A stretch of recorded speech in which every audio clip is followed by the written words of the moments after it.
ওরা তো ঠিক আছে, ওরা তো মোটামুটি ভালোই আছে। হকা সমস্যা গেন্দারি পছন্দ করবো বহুত একটু কালা। সমস্যা নাই, গেন্দারের দিকে দেখতে পারো, বেড়া তো ভালো করে দিছে। ডাকবে।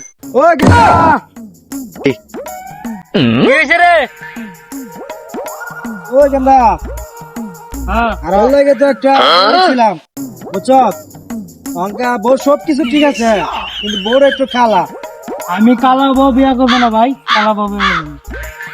আরে হুন বিয়া না করলে আর কি করবো? বেড়া তো ভালো অফার দিছি, পয়সা কারণ ভাই দিব আর 5 বিঘা জমি দিব তোর ইচ্ছা। ভাই, আমি কালা বউ বিয়া করবো না, যাও। আরে আর 1.5 দিব, 5 বিঘা জমি দিব, এখন কি করবো? আচ্ছা দি রাত। ওই দাঁড়া দাঁড়া দাঁড়া, এটা ধরতে বোঝা যাচ্ছে যা। ওই খারাপ ভাই, আমার বুড়ি যে কালা বউ আমার বালা, আমি বিয়া করবো না। দূর দূর দূর